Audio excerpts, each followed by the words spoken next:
अभी हम पवित्र शास्त्र से पढ़ेंगे योना, उसका 1 अध्याय और उसका 12 आयत। योना की पुस्तक 1 अध्याय उसकी 12 आयत। उसने उनसे कहा, मुझे उठाकर समुद्र में फेंक दो, तब समुद्र शांत पड़ जाएगा, क्योंकि मैं जानता हूँ कि यह भारी आंधी तुम्हारे ऊपर मेरे ही कारण आई है।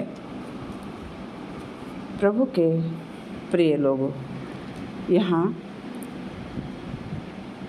प्रभु परमेश्वर अपने वचन के द्वारा हम सबों से बातें कर रहा है।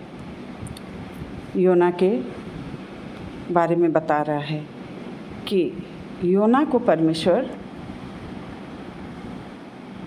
निनवे शहर भेजा था प्रचार करने के लिए, क्योंकि निनवे का लोग बहुत ही बुराई और पाप में जीवन बिता रहे थे।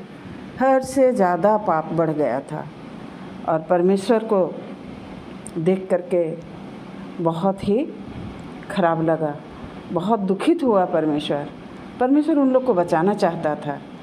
इसलिए परमेश्वर कहा था कि योना, तुम निनवे शहर जाओ और वहाँ जा कर के उन लोग का पाप के विरुद्ध प्रचार करो कि पाप करना छोड़ दे,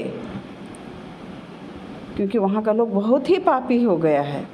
जाओ जाके प्रचार करो, क्योंकि परमेश्वर को पता है कि परमेश्वर का नबी वहाँ जाएगा, परमेश्वर का भविष्यद्वक्ता जाएगा, प्रचार करेगा, तो उन लोग वचन सुनेगा, प्रचार सुनेगा, प्रभु का वाणी को सुनेगा और अपना मन को परिवर्तन करेगा, बुराई को छोड़ देगा, पाप को छोड़ करके उन लोग प्रभु के पास आ जाएगा और पवित्रता से जीवन बिताएगा। लेकिन योना क्या किया? प्रभु का बात नहीं सुना, परमेश्वर का बात नहीं सुना और वो तरसीस जाने वाला एक जहाज़ में बैठ गया। यहाँ पर देखते हैं, तब यहोवा ने समुद्र में एक प्रचंड आंधी चलाई और समुद्र में बड़ी आंधी उठी, यहाँ तक कि जहाज़ टूटने पर था। परमेश्वर देखा कि वो निनवे जाने वाला गाड़ी में नहीं बैठ करके तरसीस जाने वाला जहाज़ में बैठ गया।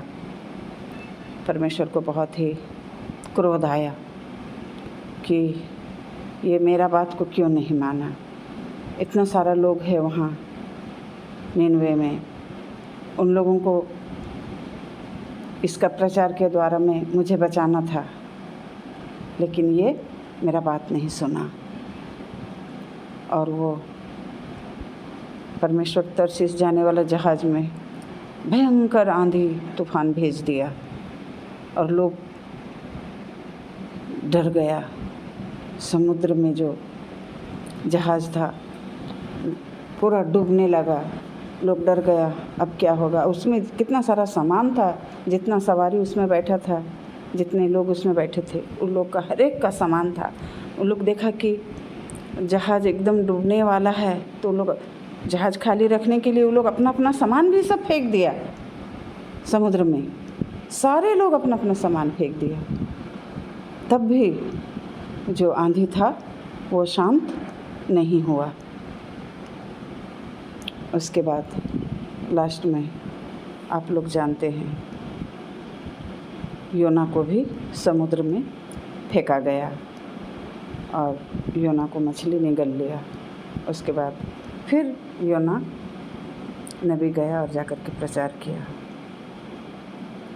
प्रभु के प्रिय लोगों, प्रभु का वचन को मानने से कितना आराम, कितना शांति मिलता है। बहुत आराम और बहुत शांति मिलता है प्रभु का वचन मानने से। प्रभु जो कुछ काम करने के लिए बोलता है उसे तुरंत करना चाहिए। योना किया, लेकिन तुरंत नहीं किया, अनाज्ञाकारी किया। जब उसको दंड मिला, मछली का पेट में गया वो, तब उसको वो पश्चाताप किया, फिर उसके बाद वो परमेश्वर का काम किया। इसलिए आज का वचन के द्वारा परमेश्वर हम लोगों से बोलता है कि परमेश्वर जो भी कार्य आप सबों को दिया है उसको अच्छी तरह से करें, प्रभु का डर में रहते हुए करें, बहुत ही आदर और भक्ति के साथ करें और तुरंत करें।